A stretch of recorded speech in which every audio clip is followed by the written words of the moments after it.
तो बेस्ट हमारे लिए ऑप्शन ये है कि इंडिया, यार इंडिया प्लीज़ हमारी मदद कर रहे। अब हमारे हमसाया मुल्क है इंडिया, अफ़गानिस्तान की हेल्प कर रहा है, सऊदी अरब को वो तेल दे रहा है, ठीक है, चाइना से वो चीज़ें उठा रहा है, आईफोन जैसी इंडस्ट्री वहाँ लग रही हैं, इतनी ज़्यादा इन्वेस्टमेंट, इतना आगे जा रहे हैं। हमने कभी सोचा कि यार उससे ट्रेड स्टार्ट करें, उससे हम हेल्प मांगें, उससे हम झगड़ा छोड़कर अगर दोस्ती का हाथ बढ़ा लेते हैं ना, तो दुनिया का कोई मुल्क नहीं है जो हमें टक्कर दे जाए। सहारा अगर हम लेना चाहते हैं तो हम तुर्की से भी ले सकते हैं, इंडिया से भी ले सकते हैं, अगर हम अपना ईगो ख़त्म कर दें तो। वो सर एक तो इकोनॉमिकली बहुत स्ट्रॉन्ग है, टेक्नोलॉजी उनके पास है, हर चीज़ उनके पास है। अगर हम ये वापस हम उसी क्वेश्चन पे आएँ, ये एटॉमिक एसेट्स की तरफ, तो उनकी मिलिट्री हमसे बहुत ज़्यादा स्ट्रॉन्ग है। मतलब तमाम इक्विपमेंट्स उनके पास हैं। अगर वो अपनी जगह पे उन्होंने सस्टेन किया हुआ है, तो इसी वजह से कि हमारे पास एटॉमिक एसेट्स हैं, तो वो हर लिहाज में हमसे बेहतर है। मेरे अभी हाथ जुड़े, आप आपके लिए आपकी बड़ी मेहरबानी, आप इस तरह ना करें। वो हमारे पास एक ही हथियार, आप उसकी आपके साथ रिक्वेस्ट है कि उसको ना सेल करें। अस्सलाम वालेकुम। वालेकुम सलाम। सर मेरा क्वेश्चन ये है कि पाकिस्तान अपने जो एटमी असासों को गिरवी रखवा कर IMF से कर्जा लेने जा रहा है, ऐसा सुनने में आया है। हमारे बड़े ही सीनियर पॉलिटिशियन लतीफ़ खोसा सर ने कहा है। ये क्या कहेंगे आप इसके? क्या पाकिस्तान अपने एटमी असासों को रख के अपने आप को बचा पाएगा? सर जी, बचाने की बात तो दूर रह जाती है। अब देखें, एक टाइम था PIA को भी हमने ऐसे किया था, और हमारे USA की जो एम्बेसी है उसको भी ये करते आ रहे हैं। इनके पास रह ही ये गया है, कर्जा लेते रहते हैं। और एक टाइम पिछले दिनों की बात है, मुझे मुल्क का नाम याद नहीं है, शहबाज शरीफ साहब ने कर्जा लिया था कि मुल्क में लगा रहे हैं, लेकिन रिपोर्ट सामने आई कि वो पैसे खा गए हैं। उन्होंने ये बात बोली थी, ये पिछली रिपोर्ट को अब वो सामने ला रहे हैं कि आप अपना एटम बम बेचो, जो मर्जी करो, हमें पैसे दो। तो हो सकता है कि ये वही चीज़ सामने आ रही हो। मेरा बेसिक क्वेश्चन ये है कि मतलब कि लॉजिकली बात मैं ये करूँगा कि एसेट बेचने से हमारे सिस्टम में क्या बदलाव है? क्या जो आवाम है जो बुरे हालात में फंसी हुई है, क्या उनको रिलीफ मिलेगा? मैं समझता हूँ नहीं मिलेगा। अगर ये एसेट बेच दिए जाएँ तो तब भी पाकिस्तान में कोई चेंज नहीं आएगा, उल्टा हमें नुकसान होगा। ये एसेट्स हमने बड़ी कुर्बानियों के बाद बनाए हैं, हमारे लोगों ने बड़ी कुर्बानियाँ दी हैं पिछले सालों में, उन्होंने अपने टैक्स जमा करवाए हैं, भूख काटी है, लिहाजा में ये एसेट्स नहीं बेचने चाहिए। ये हमारे आबाओ अजदाद की विरासत है, हमें इनको रखना चाहिए। हमें कोई और ऑप्शंस अपनाने चाहिए, हमें सिस्टम को चेंज करना चाहिए जो बोसीदा हो चुका है, जो सिस्टम ने जो लोगों को जकड़ रखा है, हमें इसे चेंज करना चाहिए। हमें दूसरे ऑप्शंस की तरफ सोचना चाहिए, हमें सोच तब्दीली की तरफ जाना चाहिए। सर पहली बात तो ये है कि सारी गवर्नमेंट जो है ना बिकी खड़ी है, और कुछ भी हमारे हाथ में नहीं है। अब हुकूमत जो है तकरीबन वो, जैसे अब इंडिया में देख लें, नरेंद्र मोदी था, तकरीबन वो उसकी हुकूमत 10 साल से भी ज़्यादा हो गया, वो स्टेबल है, उधर ही खड़ी हुई है। अब हमारे देख ले, कभी नवाज शरीफ आ रहा है, कभी इमरान खान आ रहा है, कभी कोई आ रहा है, तो ये ना मतलब खुद ये अपने पैरों पर खड़े नहीं हो सकते। तो ये इसका यही मतलब है कि ये इसको भी मतलब कि जो एडमिन साथी हैं इनको भी ये गिरवी रखवा सकते हैं, क्योंकि हम जब से हमारा मुल्क आज़ाद हुआ है हम तो परेशानी से घेरे में। लाइक देखें, इंडिया तो हमारे साथ ही आज़ाद हुआ था, वो आप उनके हालात देख लें और अपने हालात देख लें। वो सर एक तो इकोनॉमिकली बहुत स्ट्रॉन्ग है, टेक्नोलॉजी उनके पास है, हर चीज़ उनके पास है। अगर हम ये वापस हम उसी क्वेश्चन पे आएँ, ये एटॉमिक एसेट्स की तरफ, तो उनकी मिलिट्री हमसे बहुत ज़्यादा स्ट्रॉन्ग है। मतलब तमाम इक्विपमेंट्स उनके पास हैं। अगर वो अपनी जगह पे उन्होंने सस्टेन किया हुआ है, तो इसी वजह से कि हमारे पास एटॉमिक एसेट्स हैं, तो वो हर लिहाज में हमसे बेहतर है। नहीं, हम तो कहते हैं कि हमारी आर्मी बहुत स्ट्रॉन्ग है, हमारा डिफेंस बहुत स्ट्रॉन्ग है। सर स्ट्रॉन्ग होना अपनी जगह पे, लेकिन एट द एंड मैं आपको वही कह चुका हूँ कि स्किल्ड है हमारी आर्मी, लेकिन अगर हम इक्विपमेंट्स की लिहाज से देखें, जो वो अपनी आर्मी पे स्पेंड कर रहे हैं अखराजात, वो हमसे बहुत ज़्यादा कर रहे हैं। और सिर्फ अभी वो वार नहीं रही, अभी कोल्ड वार है, इकोनॉमिकली वो बहुत ज़्यादा हमसे स्ट्रॉन्ग हैं। वो हमारे ऊपर धावा नहीं बोल रहे, इट्स समथिंग सेपरेट।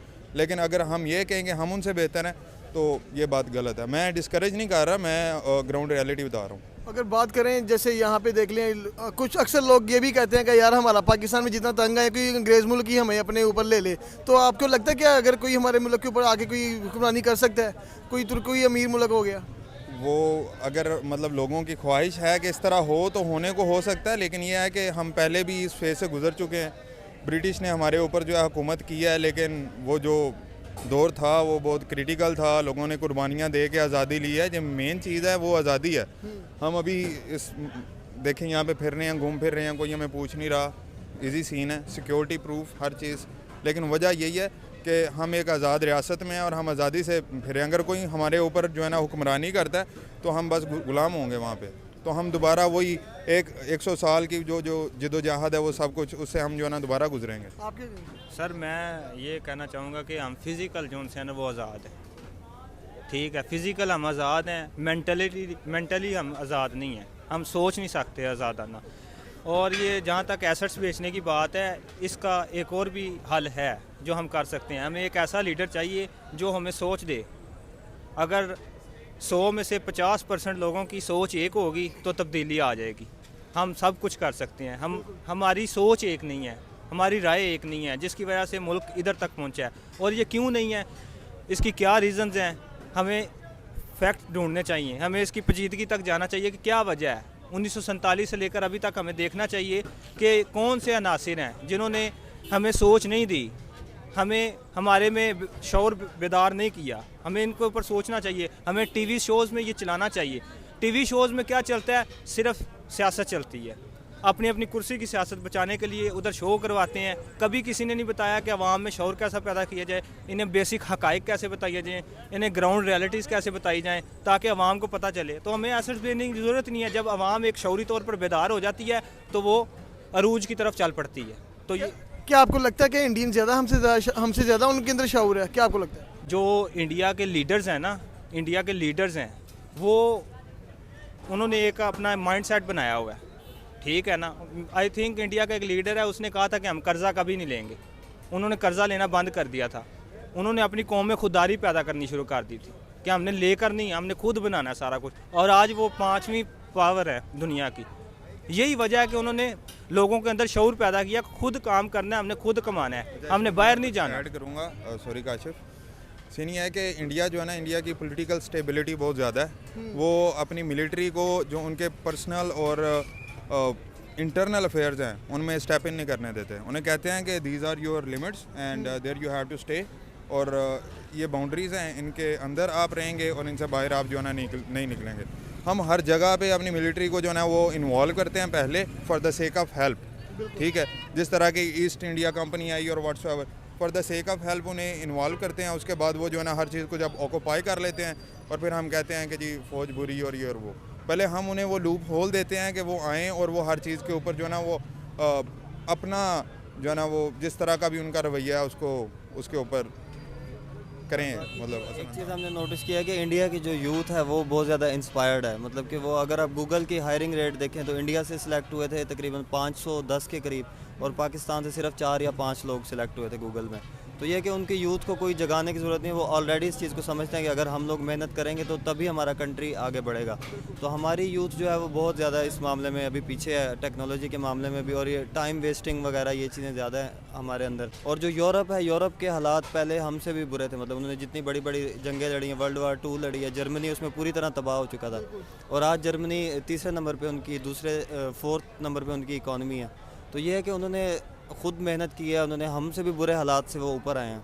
तो हम लोगों को भी यही करना होगा कि इंडिविजुअली हर पर्सन को इसमें अपना कंट्रीब्यूशन देना होगा, कि ना कि हम सिर्फ लीडर्स पे डिपेंडेंट रहें कि कोई आएगा और हमें लेके जाएगा। इस क्या हमें दूसरे ममालिक से मदद नहीं लेनी चाहिए? यार दूसरे ममालिक की बात रह जाती है। देखें अब हमारे हमसाया मुल्क है इंडिया, अफगानिस्तान की हेल्प कर रहा है, सऊदी अरब को वो तेल दे रहा है, ठीक है, चाइना से वो चीज़ें उठा रहा है, आईफोन जैसी इंडस्ट्री वहाँ लग रही हैं, इतनी ज़्यादा इन्वेस्टमेंट, इतना आगे जा रहे हैं। हमने कभी सोचा कि यार उससे ट्रेड स्टार्ट करेंगे, उससे हम हेल्प मांगें, उससे हम झगड़ा छोड़कर अगर दोस्ती का हाथ बढ़ा लेते हैं ना, तो दुनिया का कोई मुल्क नहीं है जो हमें टक्कर दे जाए। लेकिन हम ये चीज़ सोचते ही नहीं है। मतलब तो हमें नुकसान होगा। देखें हमारे पास सिर्फ एक ही चीज़ बची है जिससे हम दुनिया में प्रेशर डाल सकते हैं, एडिंग पावर ही है। वो भी गिरवी चली जाएगी तो क्या हम पे कोई मुल्क कब्जा नहीं कर लेगा? बेशक कर लेगा सर। पीछे हमारे पास बचा ही क्या है, ऑप्शन ही कोई नहीं है सर हमारे पास। हम मकरूज़ होकर रह जाएंगे, हम दब जाएंगे सारी। मतलब कि जो जितनी भी एटमी ताकत हमारी वही है हमारे पास, और कुछ बचा ही नहीं है पीछे। और अंग्रेज़ों ने फिर हमारे ऊपर आके कब्ज़ा कर लेना। ठीक है, हमें शौक़ है बाहर जाने का, बाहर घूमने का अंग्रेज़ों के मुल्क में। अब वो मेरा ख्याल है कि जैसे हालात लग रहे हैं कि वो इधर आ सकते हैं। अब कि मुल्क जो है ना बस डिफ़ॉल्ट होता दिख रहा है, अब कोई इसका सीन नहीं है सर। सब करप्शन में डूबे हुए हैं, हर बंदा अपनी अपनी पड़ी हुई है। जिसको 40 लाख दिखता है, जिसको पैसे दिखते हैं हल्के से, कोई वो निकल जाता है लेके। तो इंडिया हमारा हमसाया मुल्क है, क्या उसको हमारी मदद नहीं करनी चाहिए? क्योंकि पिछले दिनों के अंदर सऊदीया और चाइना ने बोला कि हम आपको कर्जा नहीं दे रहे, ना ही हम आपको एड दे रहे हैं, उन्होंने हाथ उठा लिए हैं। क्या हमें इंडिया पास नहीं जाना चाहिए? सर जाना तो चाहिए, जो हमारे सियासतदान है ये मिलाने नहीं दे रहे। कुछ साजिशें ऐसी होती हैं कि मतलब कि हमें मिलने नहीं दिया जाता। हालांकि इंडिया हमसे कहाँ था कुछ सालों पहले, और उधर इतनी गुर्बत थी कि बंदा कहता था कि इससे गरीब मुल्क नहीं है कोई। अब ऐसे ही वो हालात इधर को आ गए हैं, उल्ट हो गए हैं कि पाकिस्तान अब उधर को जाता नज़र आ रहा है कि पाकिस्तान अब बदतर से बदतर हालात होते जा रहे हैं।